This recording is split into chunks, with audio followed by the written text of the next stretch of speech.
what I've got to say. I'm sure you won't be able to turn your head away.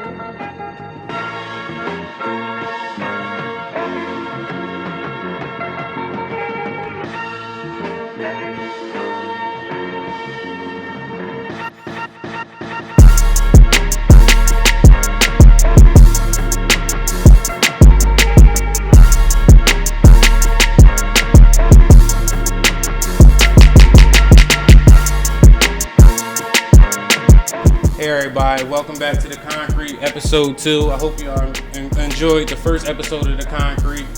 This episode of The Concrete, I have Arizona star running back, Gary Brightwell. Oh, you would. Appreciate you for coming on. No problem.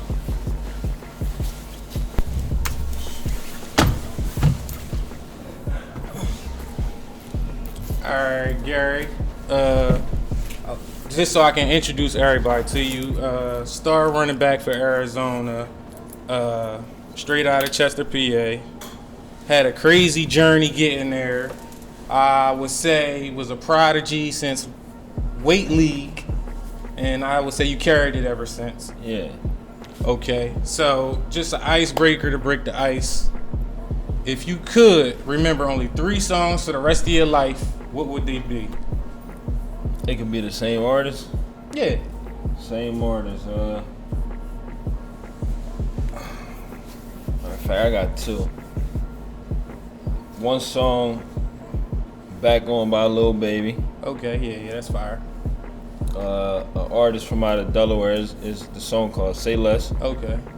And then Luke's, right? Yeah, That's your Luke. man's Luke's. All right. Luke. All right, that's Last one probably be Kodak Black. Needing something. Okay, that's fire. So, as far as your upbringing, where you from? I'm from Chester, grew up on 24th Street, moved to 22nd, lived at 22nd for some time, moved to Delaware for education. But I still was in Chester, you feel me? I did every sport in Chester, just did all my schooling in Delaware. Okay. So, as far as your family, how you say you family oriented? Like, how would you say how your family is?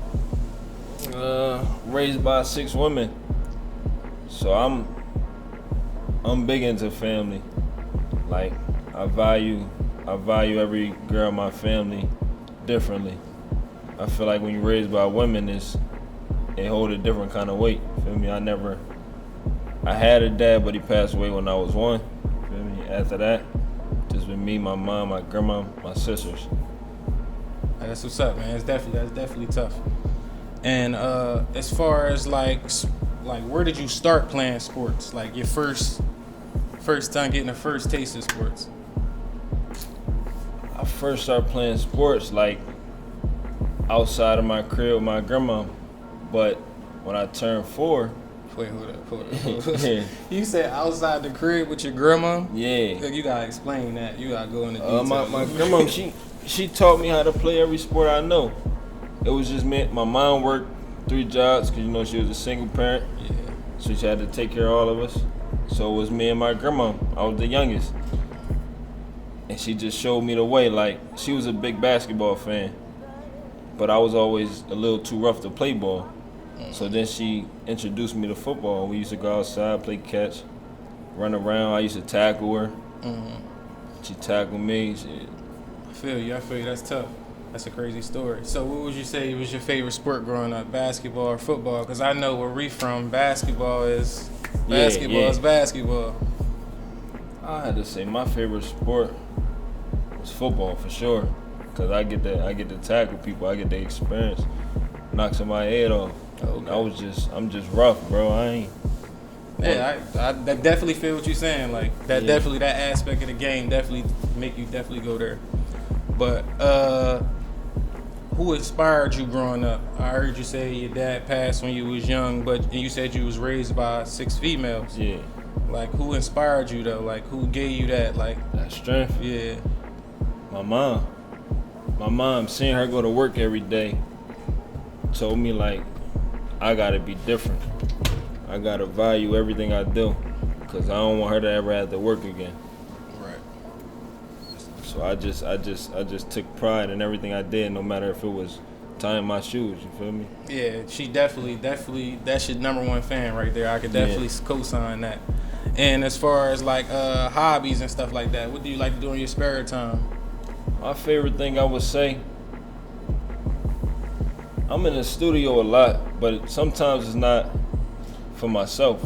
I deal with a big time artist. His name KB for real, but that's my best friend. You feel me? Been living with me for 6 years.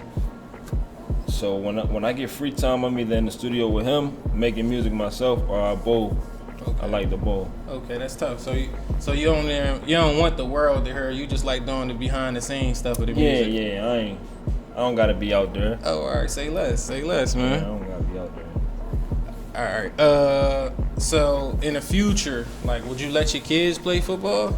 How you feel about that? Because I know, like, now with everything going on with concussions, they said killing kids, growth spurts and stuff like that. But at the end of the day, you know what this can do for you. Right. You know what this can do for your family. Would you stop your kids from playing? I'm gonna have to say I wouldn't stop them from playing, but I would definitely try to make it the last option, because football hold a lot of weight. It could change families' lives, but at the same time, it come with a lot, like you said, concussions. That's big. I don't know one player that played a game of football that never had a concussion. That's real. So I wouldn't want that for my future kids, you feel me? At all. What would you say was your biggest challenges in each stage of your career? I mean, from weight league to high school to college. I know, like, everybody, like, I know you was dominant throughout your career, but weight league, what was the challenge there, though? Because I know you was that bull, but you still had challenges. It was still something that everybody don't know about. Yeah, my challenge was when I played for the Jets weight league, we won every game. We played a team called Aston, and flags just wasn't going our way. And the challenge was like, man, we did all this hard work just to come down and lose. So the rest of my life, I'm like, I don't want to keep losing. So I took that first loss and ran with it. You said you can't lose no more, huh? I can't lose no more. And as far as high school, you went to do 2 different high schools. You went to St. George's in Delaware, then you went to Baltimore to St. Francis, right? Right. So what would you say your challenges was in high school? Because that's a challenge in itself, leaving the school. But what is your challenge, your opinion on it? My biggest challenge in high school was losing my sister. That was my biggest challenge. Other than that, football never been like nothing crazy. It never been hard. Right. It just been like the outside things outside of football, like life experiences. Exactly. And I lost my sister, so I was messed up for a little while. Yeah, that's gonna mess anybody up. I know that was a tragedy. And as far as college, what do you think your hardest challenge was as far as college? My hardest challenge in college was getting everybody to see that I'm a dog, you feel me? Because I didn't get that much time on the field until like my sophomore year. I know I wanted to go in there and play, but things happened. Mm-hmm. So my biggest challenge was just getting everybody to realize, like, yo, this kid is one of the best in the country. Because coming out of high school, it's other bigger names that they didn't see, because we way over here. We in Delaware, nobody looking at Delaware sports. Right. Unless you stand out. Right. So my biggest challenge was just getting everybody to see, like, yeah, he can play. Okay. And I definitely think you proved that. Like, I know you're a dog. It's just a matter of time for the world to figure out. For sure. And what made you choose Tucson? That just was the best option. I'm away from everything. Great weather every day. No matter if it rains, the rain gonna stop within like 30 minutes. You still gonna get good weather. I could wear shorts in the winter time. Yeah. And then I'm away from all the, stuff happened too in Tucson, but like, I'm away from all the crime down here that I'm used to. Right. You know what I'm saying? It's definitely better to get away and really look at stuff from the outside and prepare for stuff. So as far as your experience at Arizona, how was it a culture shock leaving from Chester to DE, then going to Baltimore, then going to AZ? Like that's a lot. For sure, it was different. I'm used to seeing and hearing everybody talk like the way me and you do, but when I went there, everything was proper. They pronounce everything. They don't leave no syllables, nothing out. And then they just dress different. So what we might wear, they might think it's corny. And what they wear, I already think it's corny. And then you just experience like a lot of different kind of gang related things, like Bloods, Crips is big out there. Yeah, on the West Coast. You know, here we got it, but it ain't really out in the open. Yeah. There it's out in the open. Yeah. So it was different. Okay. And as far as like Arizona, when you got to Arizona, this year was your year to be basically the primary running back when you were supposed to carry the load. Right. Where do you think you could have improved, and where do you think you did improve? I think I improved on my IQ of the game. My IQ definitely improved because I was watching film at least 3 times a day. Mm-hmm. So going into the game, I already knew what I was getting myself into. I already knew what to expect. Mm-hmm. But the downfalls we had, a lot of our starter guys, they was injured, so we couldn't really compete the way we wanted to. Yeah. I guess a lot of the teams we was better than, we should have won. Yeah, I watched a lot of those games. But it's just, we just ain't had the certain key factors to fill those places. Okay. Even though the guys that came in behind them did their job as best as they could, but it's just, we could have did better. We could have worked harder during the week. Mm-hmm. And that's just the sport. Like you can't predict injuries and stuff like that, and who's gonna play. That's just a part of the sport. You just gotta do what you do at the end of the day. Right. And how did it feel getting your invitation to the NFL Combine? That's heavy. Yeah, that was definitely a dream come true. Just from growing up, seeing guys like Reggie Bush, LT, just Marshawn Lynch, Adrian Peterson, DeMarco Murray. It's just growing up, you see all this talent, and like they only invite 300 kids to the combine. So when I got invited, I was like, it's almost a dream come true, but it's like I'm not done yet. So I didn't really take it and run with it. I just accepted it, went back to work. So basically, it's just like, yeah, I'm here, but it's still a whole nother journey. I gotta stay here. It ain't over yet. Right. It ain't over yet. I feel you. Keep that hunger, man. Don't let that hunger go nowhere. For sure. And how is it preparing for the NFL draft? Like, especially with everything going on, you gotta do things a little bit different. How do you feel you doing in your process? I think I'm doing a great job. I wake up every morning. I try to maintain my weight because I don't want to lose too much, but I want to stay this right weight. I'm 215 right now. And I wake up every morning with a chip on my shoulder. The first thing I do is just hop out of bed, hit push-ups and sit-ups, then make my bed. Because I feel like if I make my bed every morning, that's like a different kind of mindset. Like everybody not making their bed. True. I don't make my bed. And the reason why I do make my bed, so when I come home from a hard day at work, I can come home and relax in the bed that I already made. And I'm not even stressing like, dang, my bed not made. It look dirty in here. So I just take a different mindset every day and I try to get 2% better. Right. Because everybody trying to get 1%, so I'm getting 2%. It's definitely a process though, that's all. Yeah.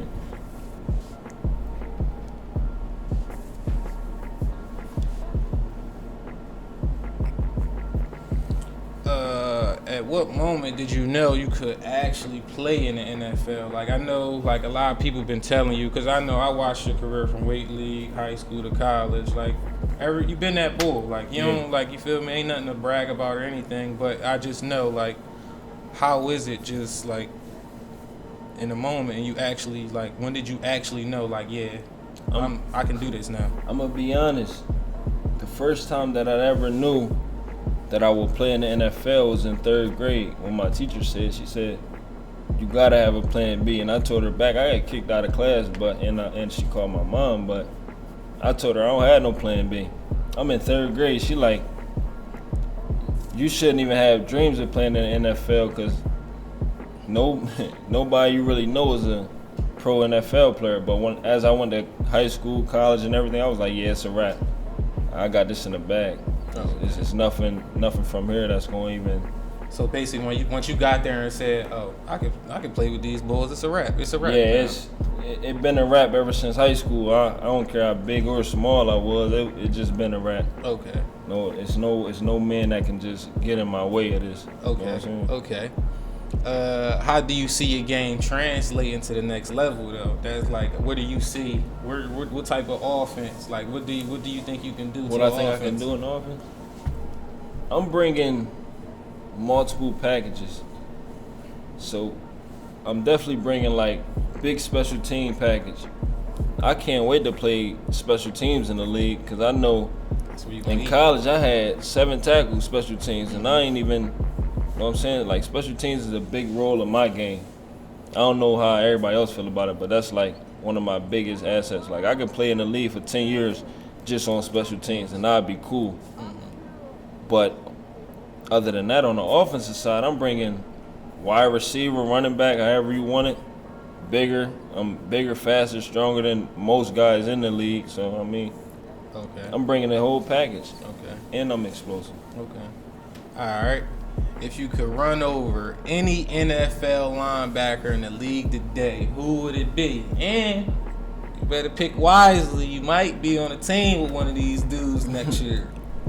So you gotta who you want to run over? I'm gonna say I'm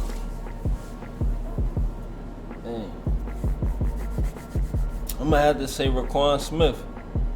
Raquan Smith. Yeah, from the Bears. Mm-hmm. Because I know like out of Georgia, he a big, you know what I'm saying? He was a big name, big guy. And he probably like one of the fastest linebackers. So I know if I run him over, it won't be like, oh, he just ran anybody over. He's somebody. Yeah, because he fast too, you know what I'm saying? So if I'm going at him with force, I know he bringing it back. Right. So it's a fair game. Yeah, I like to see that. Yeah. And do you notice like the change in people? Like now you just got NFL, just got the combine invitation. You went to Arizona, D1 athlete. Do you see like the change in people treating you differently? Yeah, for sure.